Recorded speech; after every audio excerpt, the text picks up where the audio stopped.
Yes, Jim Acosta.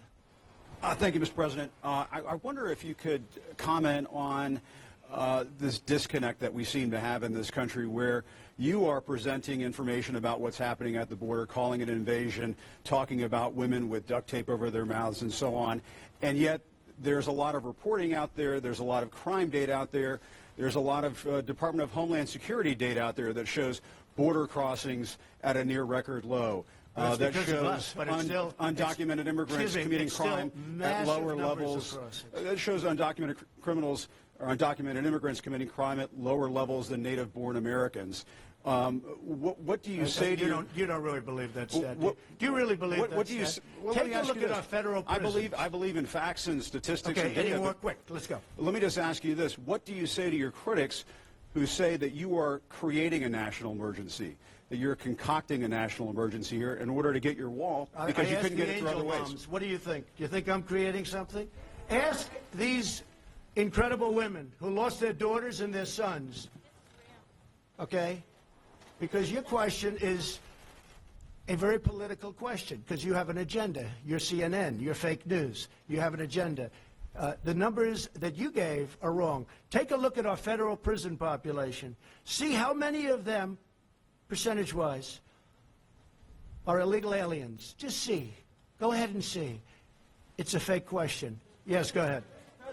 Can I ask a follow-up? There's something about dealing with Jim Acosta that always ends up poorly for Trump. Here the questions seem to be simple and what everyone's been asking since day one. How is it that Trump can declare a national emergency when the supposed facts he cited don't actually support his case? And Acosta's right. Border crossings are at a near record low, and just last year hit their lowest point in nearly half a century. A point that Trump himself pointed out while bragging on Twitter just last year. Also important to consider is that the crime rates of immigrants is lower than that of native-born Americans. According to a study published by the Cato Institute, which it should be noted is a libertarian think tank, not a democratic one, there were 56% fewer criminal convictions of undocumented immigrants than native-born Americans. And beyond that, the same study showed that the more undocumented immigrants are in a population, the less violent crime there is. In other words, communities are actually safer when they consist of higher proportions of undocumented immigrants. And that's not to say that any crime is acceptable, including from undocumented immigrants. But in this instance, where the legitimacy of a national emergency is being called into question, if he's gonna take this serious,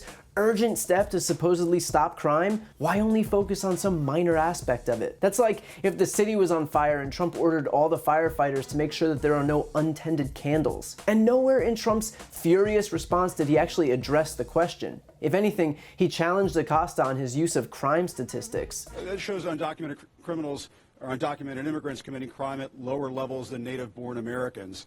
What do you say to you don't really believe that stat? Do you really believe that stat? That's a pretty telling slip-up, that the guy doesn't even trust actual statistics on crime if they paint immigrants in any light better than native-born Americans. Instead, the very mention of adhering to facts and statistics is dismissed as fake news and having an agenda. Trump tried to put an end to Acosta's line of questioning, denying him a follow-up, but the very next reporter picked up right where he left off. Just to follow up on that, unifying crime reporting statistics, numbers from your own Border Patrol, numbers from this government show that the amount of illegal immigrants are down. There is not violence on the border. And that there's most violence on the there's border? not as much violence really? as Wait a minute, wait a minute. People let me finish the question, please. Let me finish the question. 2 weeks ago, 26 people were killed in a gunfight on the border. I understand what you're saying. A mile away from where I went. I was there. I understand. That's not the question. The question is, do we forget about that? No, I'm not forgetting about it. I'm asking you to clarify where you get your numbers, because most of the DEA crime reporting statistics that we see show that drugs are coming across at the ports of entry, that illegal immigration is down, and the violence is down. Okay. So what do you base your facts on? Come on, let's go. Secondly...